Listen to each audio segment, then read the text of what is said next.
No matter how much you try, you can't look away.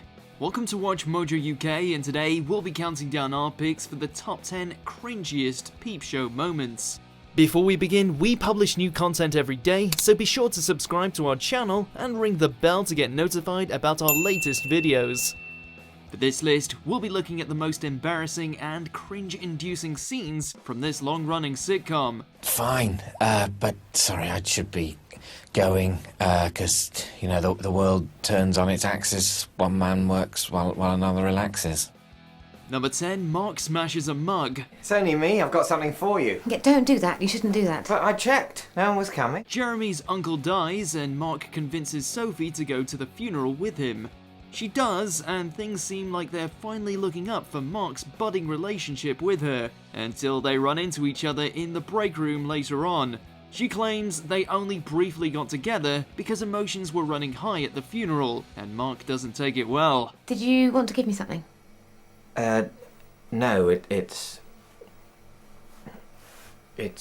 your pants. He returns Sophie's undergarments and she leaves, at which point he takes out his frustration by smashing a mug against a wall. Unfortunately for him, Sophie comes back just in time to see this, and they both pretend as if nothing happened.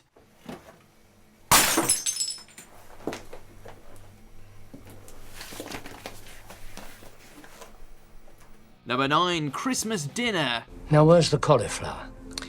Cauliflower's not traditional, Dad. Cauliflower is traditional! Dobby joins the boys on Christmas Day, but unfortunately, Mark's family is also present. Tensions bubble over when Mark's dad loses it over the lack of non-traditional cauliflower, and Dobby comes to Mark's aid. But she gets on the wrong side of Mr. Corrigan in the process, and he insults her in front of the guests. I notice I'm not saying anything. Still not saying anything? Nothing coming? Mark's refusal to defend her to his intimidating father while she's actually in the room is another blow to their doomed relationship.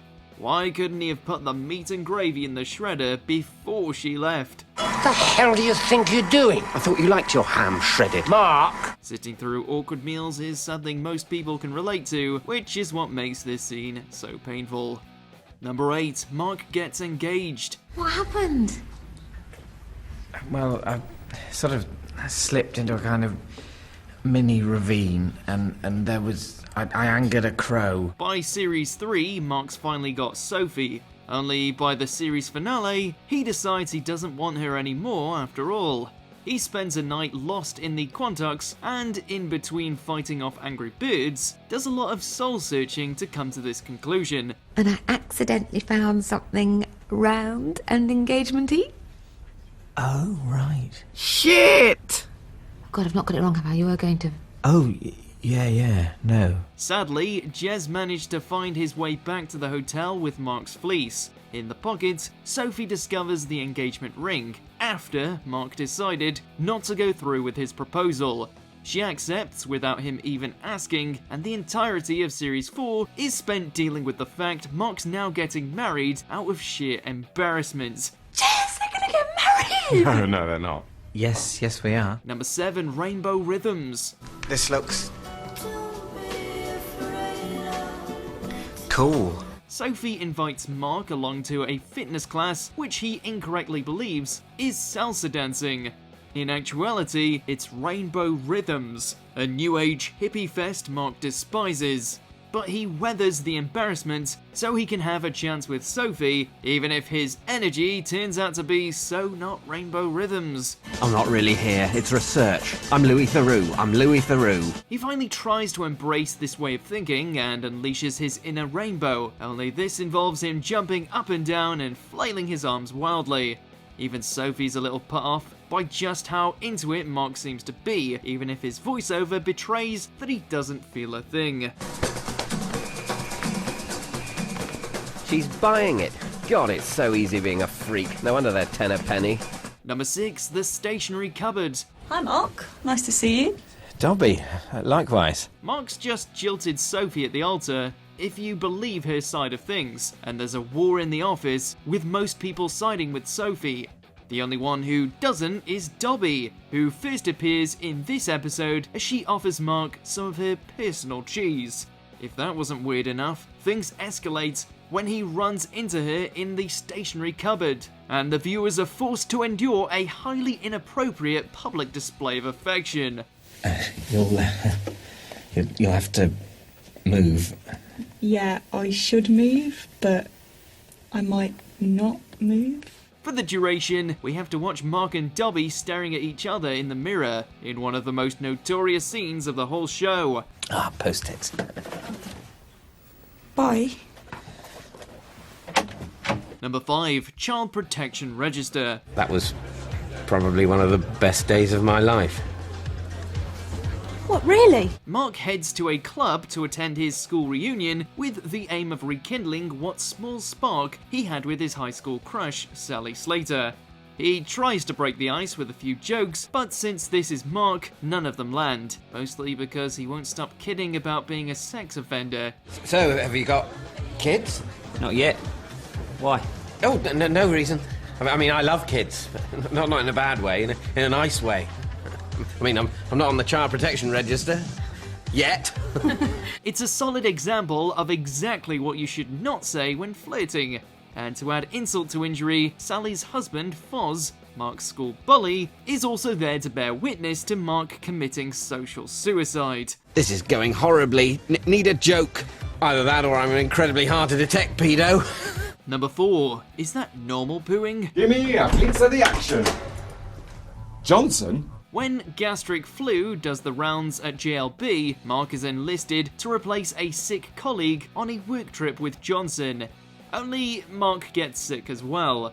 This isn't helped by the fact Jeremy decides to hold a party in the flat and locks Mark in his bedroom, so he doesn't kill the vibe with his illness. Johnson shows up to rescue Mark, and Mark heads straight for the loo. Is that normal pooing you're doing? Unfortunately, the bathroom door was removed earlier in the episode, meaning all the guests gather in the doorway to witness Mark relieving himself. As if that wasn't enough, he gets written off by Johnson and Jez's party is ruined. Just stay in that room. Stay in the nice room. It's so disgusting. I'm going to be sick. Number 3, voicemail. So do you think I should give her a call? I probably should, shouldn't I? Oh, I really don't know if I should. Well, maybe you should. In an attempt to win her over, Mark makes good use of Sophie's phone number, which she gave him earlier in the episode. All he had to do was ask. He calls her and gets her voicemail, but rather than hang up and try again later, he leaves an excruciating message. Sophie, if you heard that, please ignore it. I'm not a racist. Far from it.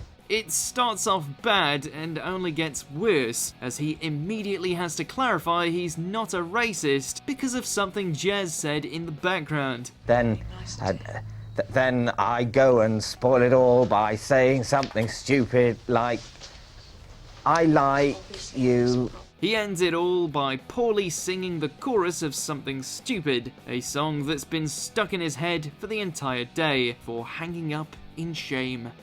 Number 2, Mummy. He's brought a dead dog into my pitch, the stupid bastard! On Mark's stag do, he and Jez hire a narrowboat and head out to explore Britain's waterways. Things take a turn for the worse when Jez accidentally runs over and kills the dog, called Mummy, of a girl he's interested in, while Mark's trying to land a job with her dad. They try to burn the dog but end up cooking it instead, and Jez brings the remains onto the boat with them when Mark's about to close on the job offer. What's going on, Jeremy? Nothing. This is turkey. Look.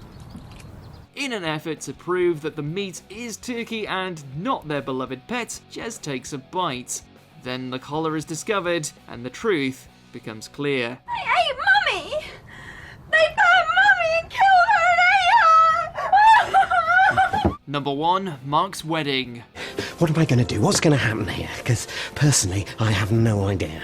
I really need to get to a urinal, Mark. The day finally arrives. Mark has to either admit he never wanted to marry Sophie and doesn't really love her, or he has to bite the bullet and tie the knot. At the last minute, he runs off and hides in the balconies of the church with Jez, who desperately needs the toilet. When are you going to stop? Not for a bit.